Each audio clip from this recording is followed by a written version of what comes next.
oduu teenya jalqabaatiin. Haleellaa godina Arsiitti waggoottan afran darbe raawwatame namoonni 450 ol ajjeefamuun dhaga'ame. Walwaraansa WBOf mootummaa jidduutti manneen amantoota dhibbaan kan lakkaa'aman yoo badan namoonni baay'een illee buqqa'aniiru jedha gabaasni arrabe. Qorannoo bal'aa manni maree mirga namoomaa Itoophiyaa yookaan isa magoon gaggeesseef arra gaazexeessitootaaf erge bal'inaan isin biraan geenya. Oduu biraatiin waraanni Itoophiyaa haleellaa diinota alaatiif keessaa ittisuudhaaf qophii gahaarra jira jedhame. Wayita muddamni waraanaa kaaba Itoophiyaa hammaachaa jirutti miidiyaaleen mootummaa Abiyyi waraana biyyattii dhaadheessuun gabaasa walfakkaataa hojjechuu itti fufaniiru. Dhaadannoo waraanaa gama mootummaa federaalaarraa bal'inaan dhageessu. Oduu teenya xumuraaf alaatiin immoo Ministeerri muummee Israa'el Beniyaamin Netanyaa'oon magaalaa Niiwoork dhaquun isaanii akka hafa hin qabne mirkaneessan. Netanyaa'oon kantiibaan Niiwoork Zohran Mamdaanii jibbiinsa kakaasaa jira jechuun himate. Netanyaa'oof Zohran Mamdaanii jidduutti dhibdee jabaatee itti fufeef dhaadannoo gama lamaanii bal'inaan dhageessuu akka mooltan daawwattootaaf hordoftootaan olii Global Media. Oduu odeeffannoo teenya galgalaarraa qabannee dhufneeti jirra. Odeeffannoo teenya ijoo isaa amma dhageessan guutuu isaa isin biraan geenya. Haga xumura sagantaa teenyaatti dhaggeeffachuun yaada qabdan gara koomentiitiin nuuf barreessaa. Viidiyoon teenya hiriyoota keessan biraa akka dhaqqabduuf immoo laayik, sheer, sabskiraayib godhuun dagatinaa isiniin jenna. Kallattumaaniin gargabaasa bal'aattiin isin qajeelcha. Oduu teenya jalqabaatiin. Haleellaa godina Arsiitti waggoottan afran dabre raawwatame namoonni 450 ol ajjeefamuun dhaga'ame. Walwaraansa WBOtiif mootummaa jidduutti manneen amantoota dhibbaan kan lakkaa'aman yoo badan namoonni baay'een illee buqqa'aniiru jedha gabaasni arrabe. Haaluma kanaan manni maree mirga namoomaa Itoophiyaa isa magoo jedhamu gabaasa arrabaaseen haleellaawwan walitti fufaan Arsiitti raawwatamu itti fufeeraa jedheera. Isa magoon bara 2014 haga 2018 jidduutti naannoo Oromiyaa godina Arsii bahaa keessatti sarbama mirga namoomaatiif haleellaa wal duraa duubaan raawwatame namoonni 450 ol ajjeefamuu isaanii qorannoo haara baase kanaan mirkaneesseera. Gumiin mirga namoomaa Itoophiyaa kun ibsa addaa 158ffaa gaazexeessitootaaf arra ergeen argannoon isaa taateewwan tahan kanneen akka mallattoo afgaaffiitiif ragaalee aanaalee sagalii godinicha keessa jiran keessaa kan walitti qabame irratti hundaa'uun kan dhufe ta'uu ereera.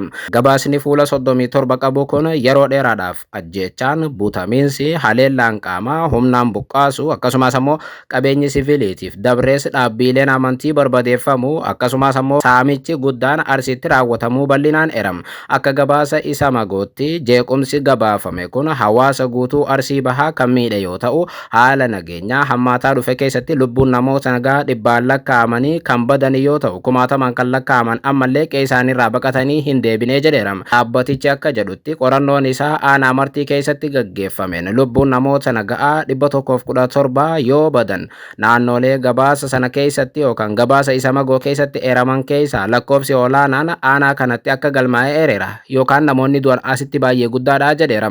Itti aansee aanaa shirkaatti lubbuun namoota 116 kan darbe yoo ta'u akkasumas aanaa jajuutti namoonni 101 lubbuu dhabaniiru jechuun ajjeechaawwan walitti fufaan aanaawwan kanatti raawwatamuu eeram. Gabaasni kun aanaa roobeetti namoonni 47, gunaatti namoonni 26, honqolloo waabeetti namoonni 20, muneessaatti namoonni 19, asakootti namoonni 5, arsii sireetti namoonni 3 akka ajjeefaman gabaasa kana keessatti eeramaniiru. Kana malees isa magoon qorannoo isaa kana keessatti miseensota milishoota 4 akka ajjeefaman gabaaseera. Dhaabbanni mirga namoomaa kun maatii fi firoota miidhamtoota waliin hojii hordoffii erga gaggeessee booda tarree namoota ajjeefamanii qindeessee maqaa isaaniis bal'inaan maxxanseera. Lakkoofsi namoota du'anii gabaafame 450 ol ta'an kun jeequmsi guddaan hawaasni Arsii bahaa waggoota hedduu keessatti mudate ammallee itti fufuu calaqqisiisaa jedha gabaasichi.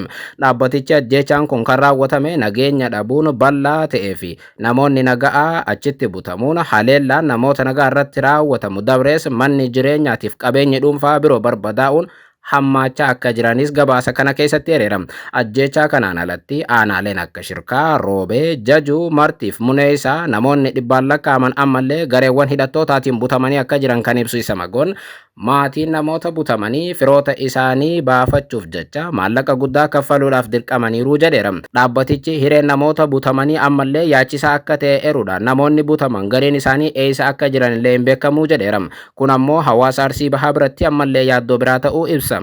Gabaasni kun dhiibbaa jeequmsi kun gareewwan balaa kanaaf saaxilamoo ta'an irratti qabus kan ibse yoo ta'u, haleellaawwan Arsiitti irra deddeebiin raawwatamanii namoonni miidhaan qaamaa cimaan irra ga'e keessa daa'immaniif manguddoonni akka jiranis ibseera. Jeequmsi Arsiitti tahaa jiru kun buqqa'insa bal'aa kan fide ta'ullee isa magoon ibseera. Aanaalee hedduu keessatti namoonni 14,000 ol ta'an qeef qabeenya isaanii gadhiisanii ba'uudhaaf akka dirqaman hime.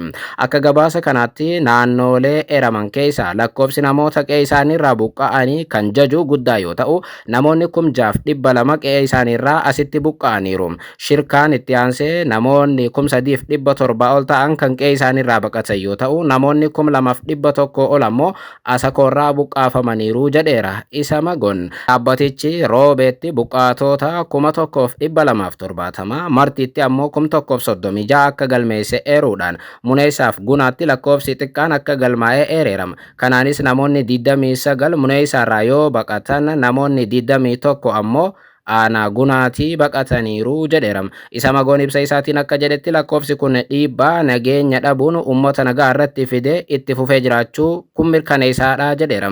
Maatiin hedduun sababa sodaa nageenyaatiin gara mana isaaniitti deebi'uu ammallee akka hin dandeenye gabaasa kana keessatti eerame. Dhaabbatichi dhiibbaa jeequmsi kun dhaabbilee amantaatiif hambaalee aadaa irratti qabu irrattis xiyyeeffatee gaggeesseera qorannoo isaa. Akka gabaasa kanaatti manneen amantaa seena qabeessa ta'an hedduun sababa nageenya dhabuu Arsiitti raawwatamaa jiruun gubataniiru. Kaan saamamanii gariin ammoo cufamuuf dirqamaniiru. Haleellaawwan iddoowwan amantaa irratti raawwatame kun dandeettii hawaasni amantaa isaanii shaakaluutiif iddoowwan waaqeffannaa argachuu isaanii eeguu irrattis dhiibbaa uumeeraa jedheera. Dhaabbilee amantii yookaan manneen amantaa barbadeessuun hawaasa waraanaan miidhamaniin cinaatti ammallee dhiibbaa hawaasummaatiif aadaa bal'aa fiduu akka danda'u qorannoo isaatiin dhaabbatichi akeekkachiiseera. Isa magoon akka jedhetti sarbamiinsi gabaafame kun ammallee dhiittaa mirga namoomaa Oromiyaa keessumaa Arsii Bahaatti hammaachuu agarsiisaa jedheera. Qorannoo isaa booda dhaabbatichi ergaa dabarseen mootummaan federaalaatis ta'ee naannoo Oromiyaa tarkaanfii hatattamaa fudhachuun eegumsa uummata siviilii fooyyessuu akkasumas rakkoo nageenya hawaasaa guutuu Arsii Bahaa mudachaa jiru akka furan dhaameera. Aangoonni ajjeechaa, butamuu fi miidhaawwan biroo raawwataman jedhamanii gabaafaman qorachuun kanneen itti gaafatamu fudhatan seeratti akka dhiyeessan illee gaafateera.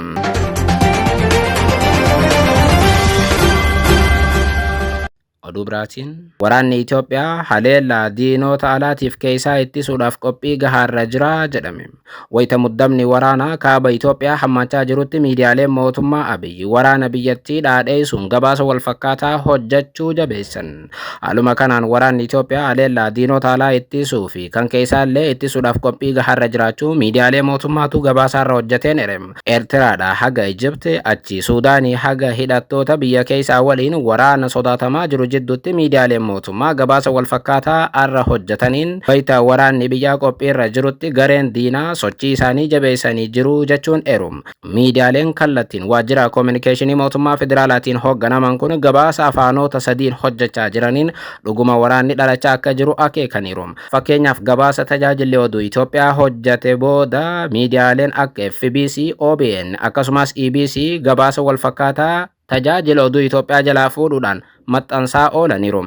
Gabaasa isaaniitiin ciminaa fi ga'umsa guutuu irratti kan argamu raayyaa ittisa Itoophiyaa mata duree jedhuun gabaasa hojjetaniin dhaabbata seena qabeessa birmadummaa Itoophiyaatiif nageenya uummattoota ishee eeguudhaaf gootummaaf jabinaan beekamu bu'uura nagaatiif utubaa jiraachuu lammiileetii jechuun dhaadheessaniiru. Miidiyaaleen kun yeroo hundeeffame irraa jalqabee rakkooleef qormaata hedduu keessa darbuun injifannoon bahee akkuma warqii ibiddaan qoratamee qulqullaa'ee bahu biyya tiksuudhaaf guddina hunda galeessaaf qooda adda duraa taphachaa jira jedha miidiyaaleen kun. Akkasumas haala rakkisaa kamiyyuu keessatti naamusa gaarii eeguun isaa sirna heera mootummaa dimokiraasiif mirga namoomaatiif amanamummaa isaa mirkaneessaa jira jechuun raayyaan ittisa biyyaa akka mirga namoomaa eegsisuutti eeran. Rakkooleen humnaan osoo hin taane marii nagaatiin akka furaman gochuudhaaf tattaaffii taasisaa jiruu fi obsi agarsiisaa jiru yaada dimokiraatawaa isaa ni mul'isa jechuun raayyaan ittisa biyyaa ammallee obsaa akka jirutti eeran miidiyaaleen kun. Akkasumas ammoo hojiiwwan biyya keessaa ardii Afriikaatiif addunyaa irratti bobba'ee hundatti itti gaafatamummaa isaa ba'uun ogummaa isaa mirkaneessaa jira jechuun dhaadheessaniiru. Kana malees kan beela'eef qoodu diinaaf illee garaa laafu yeroo nagaa immoo hojii misoomaa irratti mallattoo isaa kaa'uudhaan dhugumaan gaachana uummataa ta'uun aadaa raayyaa ittisa biyyaatii jedhu miidiyaaleen kun. Bara mootummaa Idaamuu keessatti haaromsi dhaabbata gaggeeffame raayyaa kana gurmaa'insa ammayyaa, leenjii gahaa, meeshaalee ammayyaatiif teekinooloojiiwwan akka diroonii fayyadamuun cimsuun dandeettii isaa sadarkaadhaan ol kaasaniiru jechuun raayyaan ittisa biyyaa dirooniidhaan akka dagaagee eran. Yeroo ammaa kanatti shira diinota seenaa fashaleessuun gareewwan heera mootummaa humnaan diiguuf yaalan ittisuunii fi heera karaa seera qabeessa ta'een kabachiisuuf hojii isaa itti fufeeraa jechuun raayyaan ittisa biyyaa diinota keessaaf alaa hunda dura dhaabbachaa akka jirutti gabaasan. Bakki teessuma Itoophiyaa biyyoota humna guddaa qabaniif fedhii guddaa ta'us humni raayyaa ittisaa shira alaatiif kan keessaa kamiyyuu qolachuudhaaf halkanii guyyaa hojjechaa jiraachuu miidiyaaleen asitti mirkaneessan. Miidiyaaleen mootummaa gabaasa kana wal jalaa fuudhuun kan hojjetan yoo ta'u, kun ammoo waraanni kaaba Itoophiyaa dhuguma dhiyaachuu waan mirkaneessuudha jedhu namoonni dhimmicha hordofan. Miidiyaaleen mootummaa gabaasa akkasii irratti xiyyeeffatanii kan hojjetan TPLF fi mootummaa federaalaa jidduutti waraanni dhidhaa jedhamee yeroo sodaatamutti ture. Gama biraatiin Eertiraaf mootummaa Itoophiyaa jidduuttis waraanni yeroo sodaatamaa jirutti ture. Oduu teenya xumuraatiin. Ministeerri muummee Israa'el magaalaa Niiwuork dhaquun isaanii akka hafa hin qabne mirkaneessan. Neetanaa'oon kantiibaa magaalaa Niiwuork Zohraan Mamdaanii jibbiinsa kakaasaa jira jechuun simataniiru. Ministeerri muummee Israa'el Beniyaamin Neetanaa'oon kantiibaan Niiwuork Zohraan Mamdaanii akka to'annoo jala oolchu dhaadatullee inni garuu kora dhaabbata biyyoota gamtoomaniirraa akka hin hafne ibseera. Kantiibaan magaalattii Zohraan Mamdaanii ajaja hidhaa manni murtii yakkamtoota idil addunyaa Neetanaa'oo irratti baase akka raawwatan amma dura deddeebiin ibsaa turaniiru.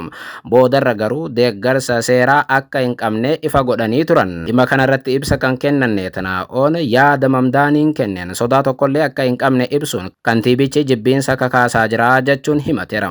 Kantiibaa hundaa kan Yahudootaa, kan Kiristaanotaa, kan Muslimootaa ta'uu qabdu. Amma garuu garee tokko isa kaan irratti kakaasaa jirtu jechuun Mamdaanii himate. Neetanaa'oon yookaan yakkamaa waraana.